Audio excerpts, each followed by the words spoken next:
From Lionsgate keeping fans engaged with multiple new projects, to a crazy fan theory about the films mimicking the 5 stages of grief, here's everything you need to know about John Wick 5. Remember all those juicy rumors floating around about John Wick 5, long before we got a taste of John Wick, Chapter 4?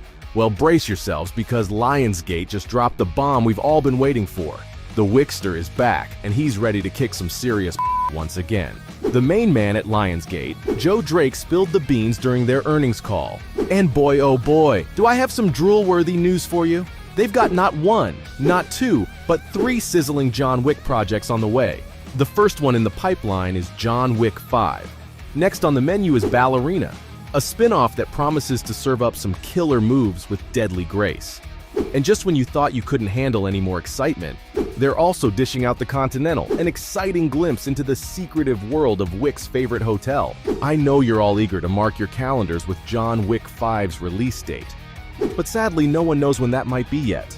As of May 2023, Lionsgate has the release date under strict lock and key.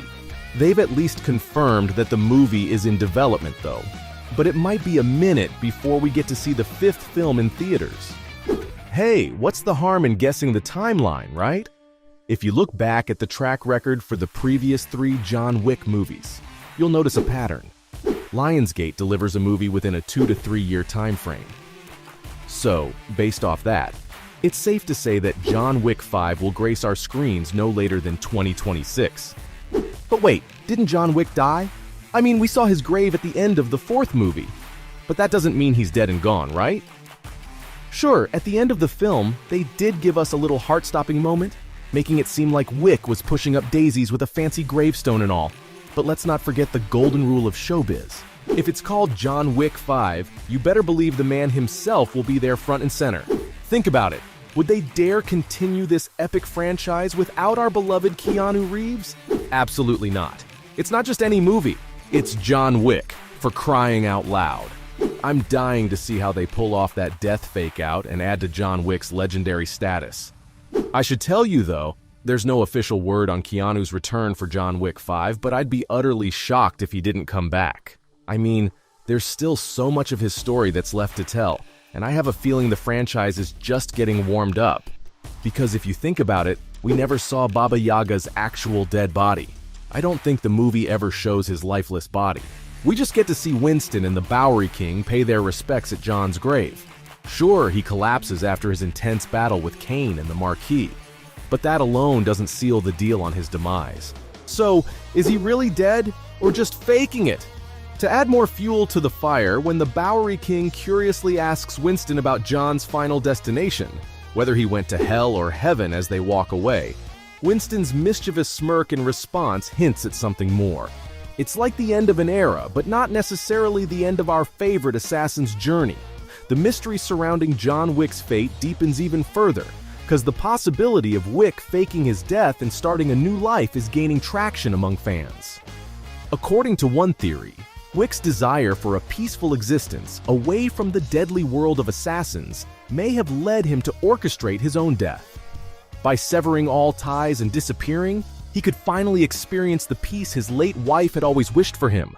Some even speculate that when Wick tells Winston to take him home, he's referring to his birthplace in Belarus, where he could start afresh. But here's the problem, this theory has a lot of loopholes. For starters, Wick had already broken free from the clutches of the High Table, making it unnecessary for him to fake his death. Such a plot twist could then risk diluting the quality of the 4th film and feel like an unnecessary extension to the story. So while John Wick Chapter 5 is indeed on the horizon, the form it will take and how it will use our beloved protagonist remains a mystery. Now that we know Reeves is coming back for sure, let's look into who else would be reprising their roles. Aside from Wickster, we can also expect the return of Ian McShane as the suave Continental owner, Winston, who has regained his status by the end of Chapter 4. Lawrence Fishburne's also going to pop up again as the Bowery King, and as for Karen, Lance Reddick won't be making a comeback in Part 5, which is a bummer, but life goes on, I guess. However, we'll still get one last glimpse of Reddick as the faithful concierge in the Ballerina spin-off. As for the rest of the cast, it's a bit of a guessing game, really. Donnie Yen might return as Wick's old pal, Kane, assuming he survives the assassination attempt teased in the post-credit scene of Chapter 4. Shamir Anderson's enigmatic tracker could also make a comeback, adding more intrigue to the mix. And who knows, we might even see Ana de Armas's ballerina, Rooney, appear in the main movies, assuming she survives her own spin-off adventure.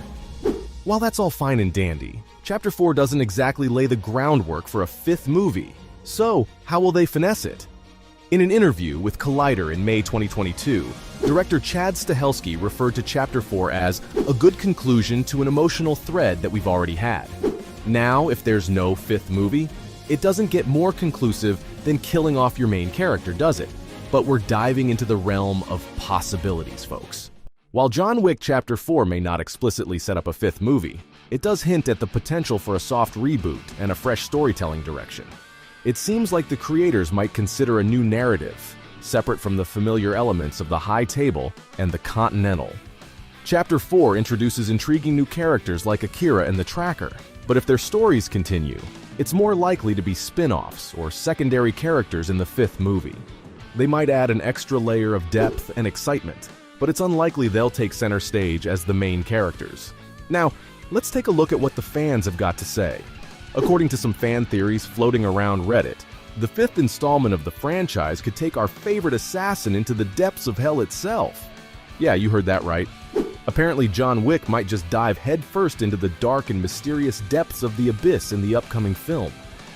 This wild theory suggests that Wick's thirst for vengeance will take him on an extraordinary journey, bringing him face to face with supernatural beings lurking within the underworld. But where did this theory even come from? Well, it has to do with Viggo's last words to our protagonist, "See you in hell." The iconic line sparked speculation that John Wick might have died. But here's where things get interesting. In the twisted world of John Wick, death may not be the end for our unstoppable assassin. Instead, it's believed that even in the fiery depths of hell, Wick will continue to carry out his deadly tasks. The theory suggests that Wick will come face to face with all the enemies he's dispatched throughout the previous movies. And who better to serve as the ultimate boss battle than Viggo, the man who set everything in motion? With the surrealism of the franchise and the religious symbolism of Wick's tattoos, it all kind of makes sense. But does this mean the fifth movie could be the end of the franchise? See, each chapter in the John Wick saga represents a stage of grief. In the first film, we witness denial. John clings to his past life, refusing to accept the loss of his wife. His home remains untouched, a shrine to his denial. The overreaction to the loss of the puppy shows that he's not coping well. Moving on to Chapter 2, we delve into the stage of anger. Wick's wrath knows no bounds as he embarks on a killing spree, letting his anger consume him. Violating the neutral zone in the Continental shows his uncontrolled rage. Then comes Chapter 3, Parabellum, where bargaining takes the spotlight. John spends much of the film bartering for favors and seeking help from various figures. From securing medicine to bargaining with the High Table for his life, he is constantly negotiating for survival. Now, with the upcoming fifth film, fans speculate that the final stage of grief, acceptance, will come into play. How will John Wick confront and come to terms with the reality of his situation? Will he finally find peace within himself? Looks like we'll have to wait and watch. So, from a crazy fan theory about the films mimicking the 5 stages of grief, to Lionsgate keeping fans at the edge of their seats with a string of new projects, this was everything you needed to know about John Wick 5.